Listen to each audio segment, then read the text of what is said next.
Hi all, it's Ali Abel here and I'm so excited to share Retire Talk. It's a podcast discussing all things RV. Each week I will deliver enlightening and uplifting conversations with industry colleagues and experts in the area of market research, marketing, project sales and marketing, village management and much, much more. I hope you'll join me. Well, hi everyone.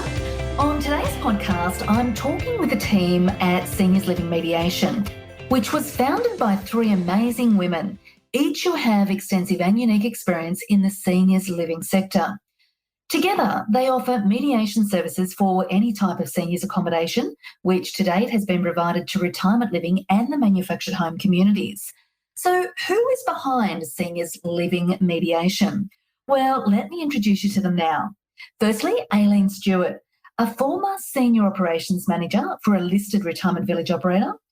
Gillian Moore, a former National Compliance and Contracts Manager for land lease communities and manufactured home parks, and Danielle Lim, a lawyer with extensive experience with both operators and residents. Their goal? Simply to restore harmony in the community by helping to find solutions for residents and operators who find themselves in dispute. Well, ladies, welcome and thank you so much for joining me today. Thanks, Ali. Thanks, Ali. Pleasure to be here. Well, let's start with the most obvious question. Share with us a little bit about how Seniors Living Mediation started. Well, Danielle was the central point to all of this. I had worked with Danielle when she was at Minters and I was at TriCare. So over the years, we have developed a really good working relationship. And when I started out with my own consulting business, Bespoke Operations, Danielle and I started referring work to one another. And one of the things that we were talking about was disputes within retirement villages and the need for a mediation service. And Danielle was having similar conversations with Jill. And I went and did my mediation course, as did Jill. And once we'd completed our training, the three of us had some conversations and decided it would be great to start a business. And thankfully, Danielle had already had the presence of mind to, put aside the name, reserve the business name, Senior Living Mediation. So that's how it really all started. You've all chosen a business based on mediation when there are so many other ways to resolve a dispute. Why is that? Yeah, there are other ways, Ali, like conciliation and arbitration or even litigation, but we all believe in the benefits of seniors housing. From our experience, disputes can be traced back to communication issues. So the reason that we love mediation is because it offers a framework to open that communication between the parties. And what is mediation exactly? I mean, we've all got a general understanding of it, but how do you define it? What is it? It's a process. Mediation is a process. And it's designed to bring parties together who find themselves in dispute. And the mediator's role is really there to identify what the actual issues are, because they can get lost, particularly if it's a long-standing dispute. Help the parties to develop some options, consider alternatives, make decisions about future actions and outcomes. So essentially, the mediator's role is to act as a third party to support the parties to open up that communication again and really to determine where they want to go. So what are the outcomes? Does a mediator have to be a retirement village expert or a manufactured home expert? No, not at all. But it really helps to have that understanding. And we're already starting to see the benefits of having had that on-the-ground experience. So being able to explain to parties where, for example, they may not understand why an operator has chosen to do something during the process, that experience comes to play in being able to give some examples where perhaps we've seen it work. And Aileen, can you give me an example where, you've seen this work really effectively? Yeah, without obviously breaching any confidentiality of mediations that have taken place. I was involved in a mediation with an operator and a residents committee, and during discussions, so there comes a point during the mediation process where you as the mediator will decide to pull the parties into what we call private sessions. So during one of the private sessions with the committee, they shared with me some frustrations around some actions that have been taken by the operator. And I was able to say that had I been in the same position and had I been that operator, I would have done exactly what they had done, and this is why. And being able to share that insight for that committee, for them, they were able to let go of some of the issues that they had towards the operator. So important to have that, I guess, insider experience and, as you said, almost like a subject matter expert approach to it.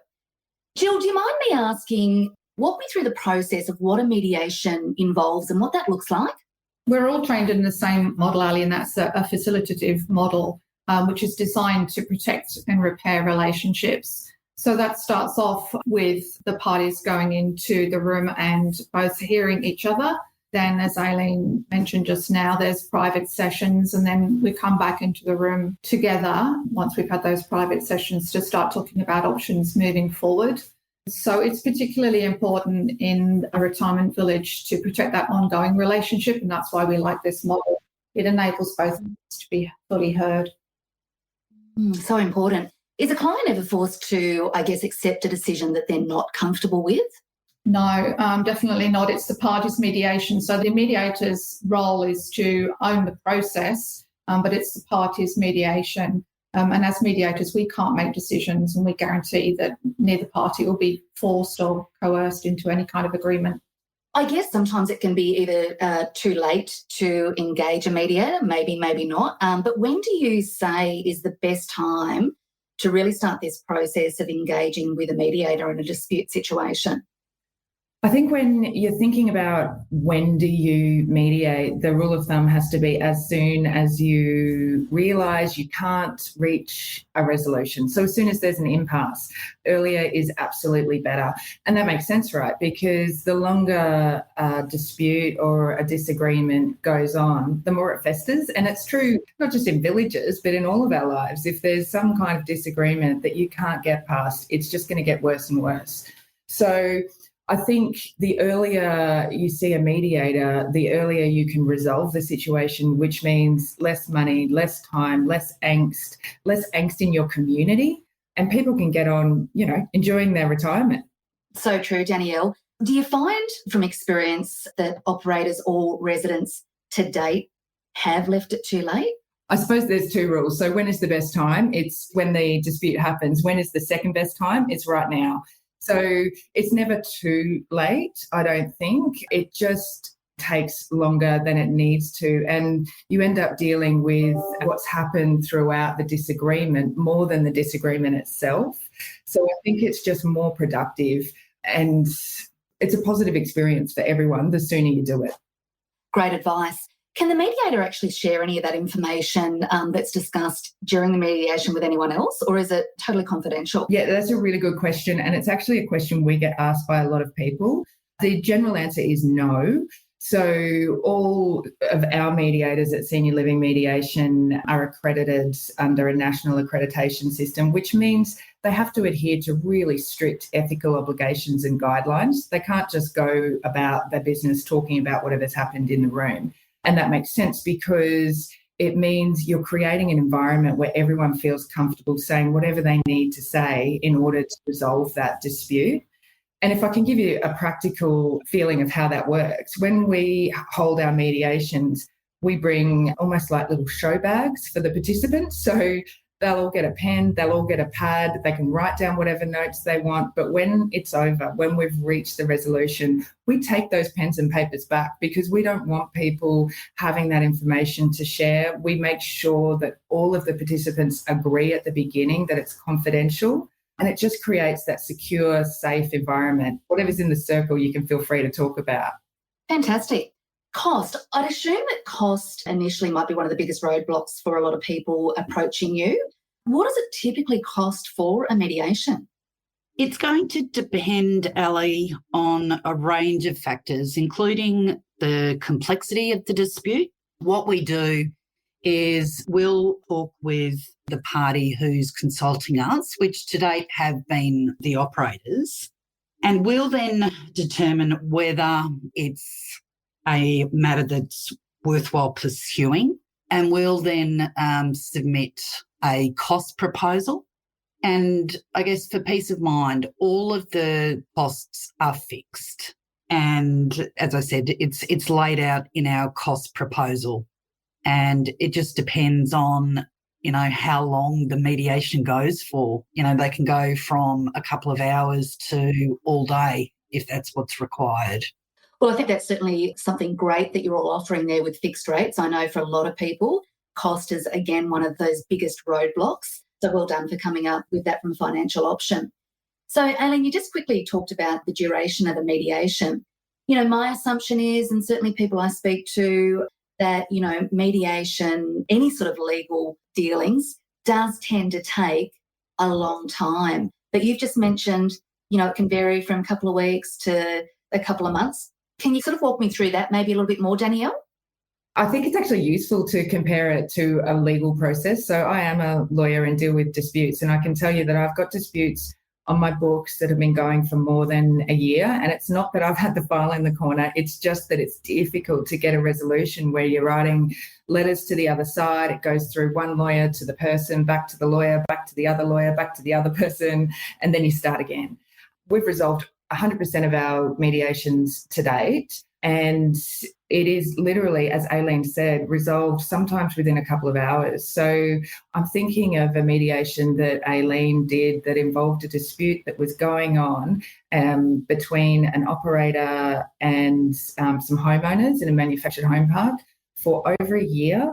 And Aileen resolved it, or facilitated the parties to resolve it, within 2.5 hours. Wow. Yeah. And they walked out of there smiling. Like, it's just unbelievable. So this problem that was encroaching on there every single day, like a gloomy cloud, instantly went away. Such a turnaround in 2.5 hours. What a great result. What happens if an agreement can't be reached? Unfortunately, we can't reach, or the parties don't reach an agreement, or they might only reach a partial agreement. So that just leaves them free to pursue other avenues. So they can leave it unresolved, or they can choose another avenue, such as going down the litigation route. But if they have tried mediation before, then that does reflect favourably on any future action that they might take. What happens in regards to mediation? Do both parties need to be in the same room together? Because I can imagine that would be quite daunting and overwhelming for either the individual or the operator. Yeah, you're so right, because some, not all residents, I think some of the residents that I know are the most savvy, strong humans that I've ever come across. But there are some residents who are actually vulnerable and do feel intimidated by the operator, who is typically represented by people in suits from the executive corporate world. So what most mediators are trained in, and certainly what we're really cognizant of, is those power imbalances. And we can take steps to ensure that parties feel protected and safe and able to talk in those environments.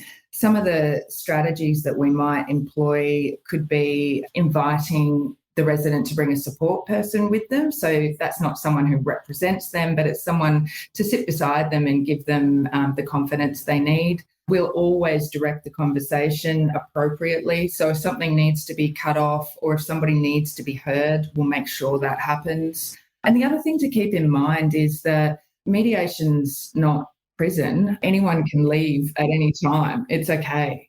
So how do you ensure that in that situation of mediation, that the mediator, you, is impartial with those discussions? It's probably what I would say is the cornerstone of mediation. It's what it's all about. So as Aileen mentioned earlier, a mediator's role is to really facilitate discussion, and they simply can't do that if they're not impartial. So no judgment, balanced approach, cooperation. It's all really about not passing judgment and making sure that each party hears what the other party is saying. If there is any sort of connection, actual bias, perceived bias between one of the mediators of Senior Living Mediation and one of the parties to the mediation, we will disclose that very early and we won't act in relation to that mediation. So there's three of us. We'll make sure that there is a 100% bias-free person sitting at the table. Fantastic. Danielle, we were just having a really quick discussion before we came online today around the question of, does mediation happen more in the industry than what we're aware of? Because I certainly wasn't aware of it, but I have, I guess, in recent times experienced there being some more significant issues in some communities. So are you seeing that it's becoming more prevalent and more mediation is starting to take place? Yeah, absolutely. It's a definite upward trend, and that's happening for a couple of reasons. One of them, Ali, is what you've identified. There are more issues, and that might be because there's more sophisticated, informed residents and families coming through. It might be because the contracts are becoming more complex. It's also in part due to the fact that many state regulations are acknowledging and in fact requiring mediation as part of the dispute resolution process through the tribunals. But I think one of the trends that I find really heartening, and I'm loving it, is that operators are realising that there are super benefits to communities that don't have disputes. Because communities that have disputes, you can walk in and feel it. Like you walk in and you know if it's tense or you know if it's a really happy community. And I think happy communities sell units, like at the end of the day. I just do. Without question, couldn't agree with you more on that. And you're right, you do get to one of the things I hear in my role as a project salesperson is I just felt the difference in this community. And so I couldn't agree more with you in regards to that. But tell me, is there a big difference between resident versus resident mediation and resident versus operator mediation? No, Ali. At the end of the day, they're disputes between two parties who haven't been able to come to an agreement. So our job as mediators is to make sure that both parties are heard and help them find solutions to the dispute. So no, it doesn't make any difference. We've done both. I have to ask the question, are you seeing one more than the other? Yes, it's generally more between the resident and the operator at the moment. But my experience, having worked for an operator, is that there's an awful lot of resident versus resident disputes that the operator isn't even aware or doesn't have on their consciousness at the moment that they could perhaps have mediated. Because as you were saying earlier and talking to Danielle about that feeling in the village of walking in and you've got a happy community, if you've got two residents at war, that can have a big impact on the community. So I think that's probably going to be a new area. We've been operating for a little while now. Are you starting to see some patterns emerging in regards to the disputes? Oh, yeah, absolutely. We've actually just started a process of tracking and recording the data around this because it's really interesting. I think in relation to some anecdotal observations, the number one issue probably nationwide has to be insurance at the moment. That's just a ticket item. I think with our operator to resident mediations, it's all around money. So, for example, fee increases, services being discontinued or offered, just anything that really impacts the hip pocket. And then resident to resident is around behavioural issues. But what I'm finding incredibly interesting is that people will say to you, I've got a dispute about X.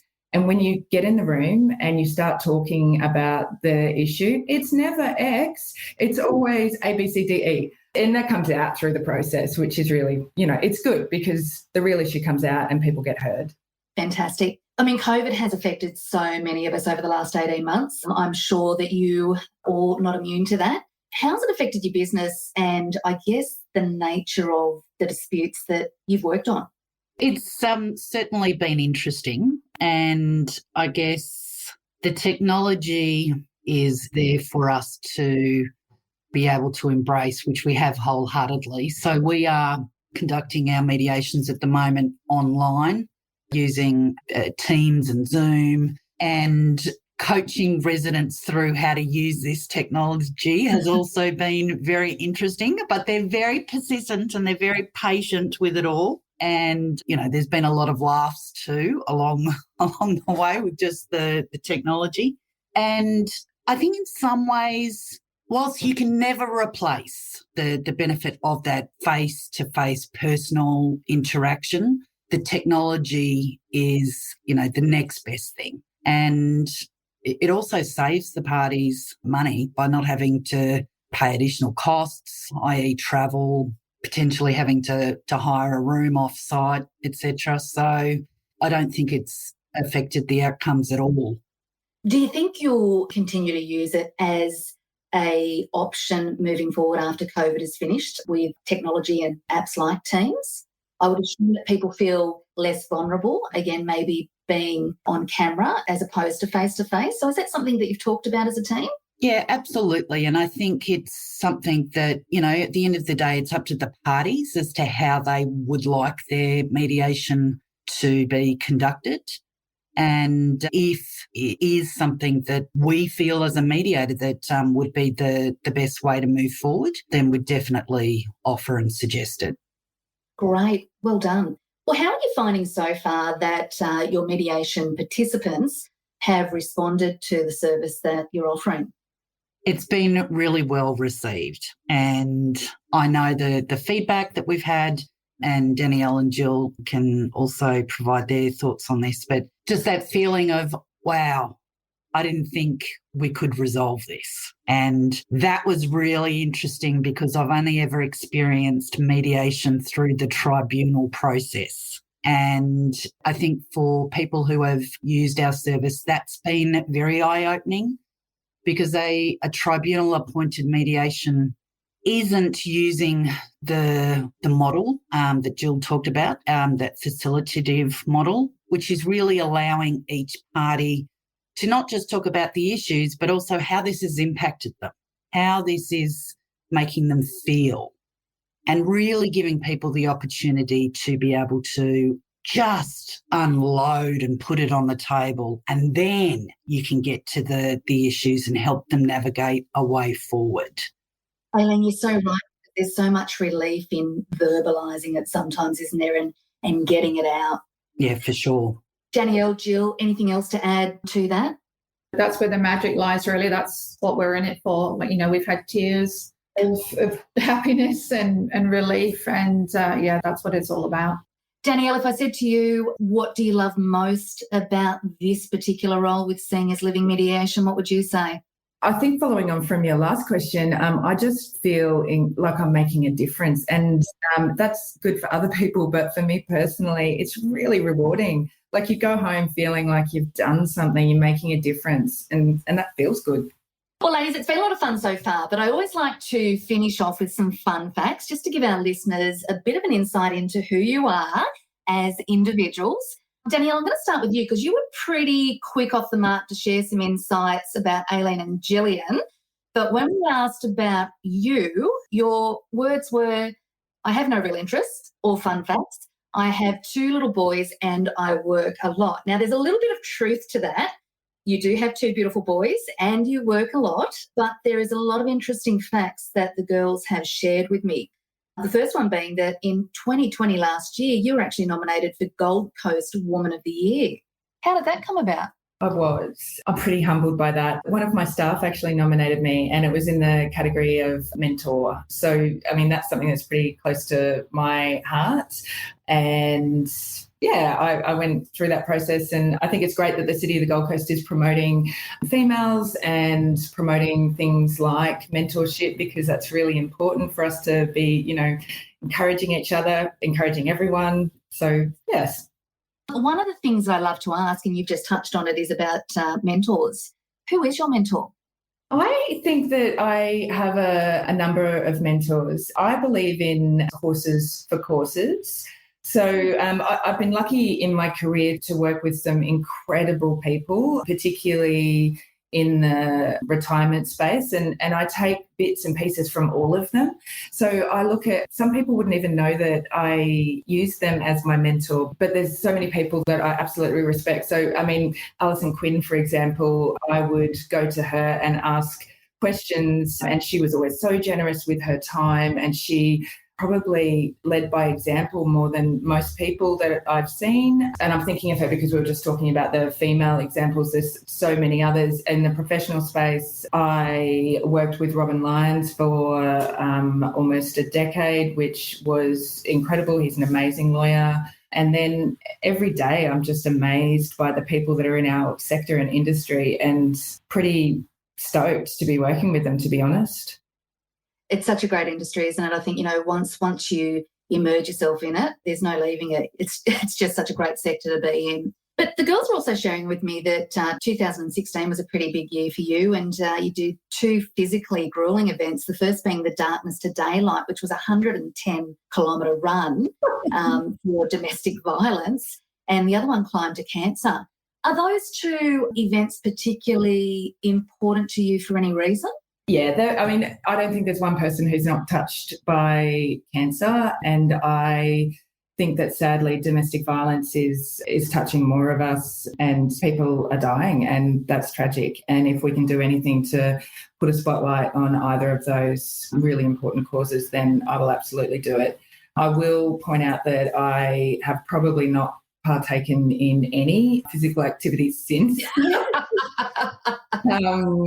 But, I'm working up to it mentally. We'll see what happens. Good on you. At least you're thinking about it. Well, Aileen, it's your turn. I hear you've endured the worst of the Sydney lockdown, like many of us, and you've come up with some pretty cool strategies to, I guess, survive it. The girls were sort of sharing cocktail of the day. You've done some Zoom trivia, and did I hear right, even roller skating? Yeah, and thanks so much to my wonderful colleagues. Yeah, look, I mean, we are, as you know, Ali, in week 14 of lockdown, and anything that you can do to just release yourself from the drudgery of, essentially we've all been contained to our local areas. So it's been really important to do some fun things. And early on, my husband's work posted a trivia, and I thought, oh, wow, that looks so much fun. So, started that with my girlfriends, doing things, like taking up roller skating at the grand old age of 48. What a great idea. So terrifying it is, and I'm nailing my indoor skating rink, which is my kitchen. I'm yet to venture outside until, I've mastered the stop. But it's just been a whole lot of fun and just, throwing a bit of danger into your everyday life. How are the bumps and bruises? There's been a few, but I'm fully kitted out. Safety first, safety first. I've got the hat, I've got all of the guards and the pads, and I even invested in a pair of what they call skate pads for the rear area. And I tell you what, that was the best $50 I've spent. I've got so many visuals going through my head at the moment, Aileen, that, it's probably pretty dangerous to share them. Ali, just think like Kim Kardashian meets roller skates. Yeah. That gives it to me, Danielle. Thank you very much.